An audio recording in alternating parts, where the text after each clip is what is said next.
INFJ the rarest personality type in the world? A question that pretty much goes around everywhere.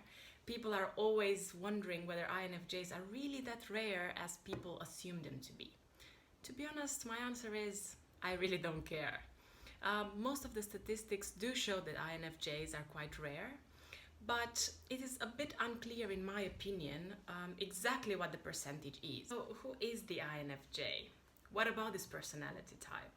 What is it that makes it interesting and special? Together we're going to talk about the INFJ personality, what the letters stand for, what the cognitive functions are, together with a lot of ideas about their fears, about what their inner monologue sounds like, because you guys have asked me all of these questions in my Instagram account over the past week. So I would be really interested to talk to you about that. So please leave your comments below, like and subscribe if you haven't already. And let's tune in. So we have the four letters. I, which stands for introvert, someone who maybe draws energy more from spending time with themselves, with their inner thoughts and feelings and so on. Although INFJs are seen as one of the most extroverted introverted types, and I can really confirm that. A lot of people have seen me as an extrovert, especially those who don't know me very well. But once you get to know me a little bit better, you see that my alone time is really crucial for my sanity and everyone else's sanity around me, to be honest. Right, then we have N, which stands for intuition, which is the mental process, if you remember from the previous videos, that enables us to look at the world around us and think about abstract things, connect the dots, focus on ideas and concepts rather than the immediate reality. And to be honest, this is one of the main characteristics of the INFJ. We'll get into that a bit later. Then we have F, which stands for feeling. The fact that INFJs prefer focusing on subjective things when making a decision, prioritizing that, especially when it comes to the emotions and values of other people. And lastly, we have J, which stands for judging, the mental process that enables us to focus on having an organized reality and understanding the world in a more organized way. INFJs tend to be more organized and prefer working within a structured environment. They work well with deadlines, but that doesn't mean, if you remember from the previous two videos, that a J is necessarily organized. That is a skill that we develop over time. If we are a J, it just means that we have the capacity and we feel better when we understand the world around us in an organized framework. We have a deadline, we know what to expect, and we can navigate the world in a more structured way. The fact that we are organized or not simply depends on how well we have developed the skill, how well we have trained ourselves. So what about the cognitive functions? If you remember, we've talked about both passive functions and active functions in the previous videos. And when it comes to the INFJ personality, we must really understand that the dominant function has a lot to say with respect to this personality. The dominant function is introverted intuition. So when it comes to understanding this personality type, I would say it's really crucial to understand this function. And it's probably the most difficult function to understand. Carl Jung and also other people who have tried to theoretize all of these cognitive functions have always said that introverted intuition is probably the most difficult function to understand, and that is because of its mystical properties. I've really read about this in the past. Apparently, people with an INFJ or INTJ personality type who have this function very strongly developed were seen as magical people, were seen as people who could predict the future, and maybe people in the community, especially if they were living in a village or something, would believe that these INFJs and INTJs were prophets or witches or wizards, and they seemed very weird, very mystical, because this is what introverted intuition does. It seems to have an uncanny ability to look into the future and kind of predict what will happen. To understand what the potential consequences of following through various different scenarios would look like. Also, introverted intuition is really, really good at understanding how everything connects and drawing everything together into one single coherent explanation or conclusion maybe. So I see this in myself a lot as well. If I look around me, if I try to understand what is going on around me, I simply find myself often with these aha moments, these insights, where I simply look around, notice people, notice scenarios, put everything together and reach one single coherent conclusion, which is often very, very helpful for me to be able to anticipate what will happen next and predict what will happen next. Unfortunately, it also causes anxiety, and I would say that this is something that INFJs fear because it's very stressful to always look into the future, to always predict, and we might have difficulty living in the moment, which is probably a mixture of a strength and a weakness for the INFJ personality. Then we have extroverted feeling, which is probably the, let's say, healthiest function of this personality type. Extroverted feeling is really good at focusing on other people. How do they feel like? What is important to them? How should I act in a specific social context in order for the other people to feel good? Extroverted feeling strives for harmony, for acceptance, for tolerance, for openness, and it's really, really good with empathy. We have discussed this before when talking about the ESFJ personality type.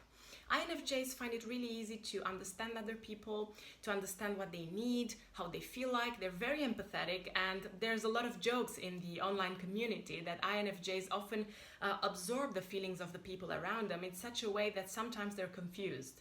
Is this my emotion or is it the emotion of somebody else?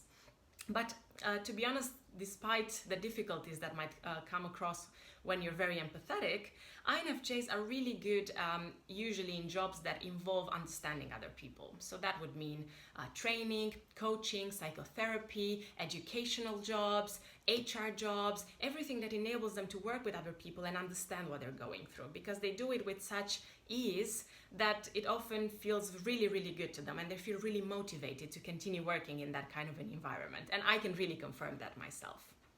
Then we have introverted thinking, which is the pair of extroverted feeling. This is a function that is not the best developed in the INFJ personality, and sometimes they might struggle using it. But as they grow older, they get a grip of it, they find it easier to use it and analyze things in a more logical, objective way.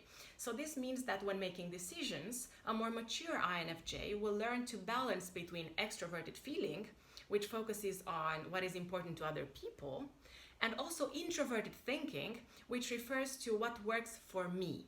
So as an INFJ, when I use introverted thinking and I want to make decisions for myself, I weigh the pros and cons with respect to my own person and understand what really works for me as an individual.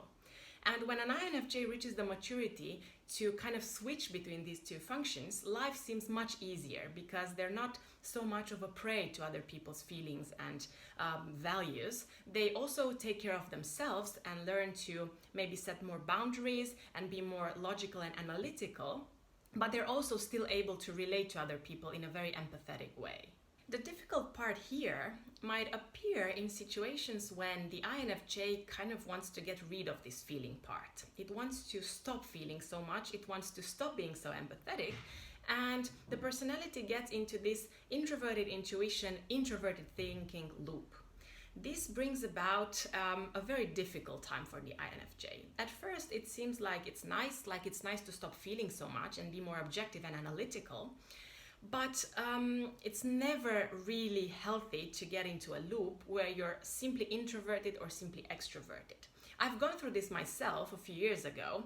I got very analytical and I would just withdraw all the time and try to understand everything around me in a very logical, objective way. And I would try to analyze things a little bit too much with my introverted intuition, and then my thinking would come and just try to split everything and understand the whole by linking every part. That was interesting and it was helpful, but at the same time, it was really dreadful after a while because I would lose touch with my emotional side, I would have difficulty connecting with other people, and that brings this sadness around. So I really do not recommend INFJs out there to forget about their extroverted feeling, to forget about expressing their emotions, connecting with other people, focusing on the needs of other people as well, because this is something they do really well, and it's a very, very important part of the INFJ's mental health. And now lastly, we have extroverted sensing, the inferior function of the INFJ. This is something that they really struggle with often enough, and I do too. I've felt it on my own skin. The fact that we have difficulty living in the moment. SE, extroverted sensing, is all about taking action, living in the moment, and being spontaneous. And INFJs have difficulty with this because, as you remember, introverted intuition is their dominant function. And this means that they're very good at analyzing, planning, looking into the future. And it might come really difficult for them to actually live in the present moment, make spontaneous decisions, and just go with the flow. And they need to develop this side of themselves because it really balances them out and it stops them from overanalyzing every single thing that they do. Together with this, extroverted sensing also focuses on maybe understanding how the world works in a practical way. And again, this is something INFJs really struggle with. My friends have been bullying me about this topic a lot because I'm really bad at fixing things, building things, understanding how bits and pieces connect to each other in a practical way, and I often have difficulty dealing with objects, and this is something that I've noticed a lot in people around me who have this personality type.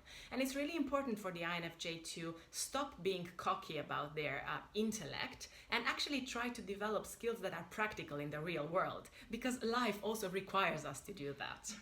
I've also received a few questions about introverted feeling, and to be honest, I find it difficult sometimes to fully dive into this function because I might lose patience when it comes to analyzing my own emotions that much, but I do appreciate other FP personality types who use introverted function a lot, because they seem to be much more aware of their inner experience, their inner values, what really is important to them, and they stop focusing so obsessively over what other people feel and what is important to other people. Because sometimes as an INFJ, I really want to stop caring so much about what other people think and feel and just focus on my own needs. So I respect that in other personality types who use this function a lot.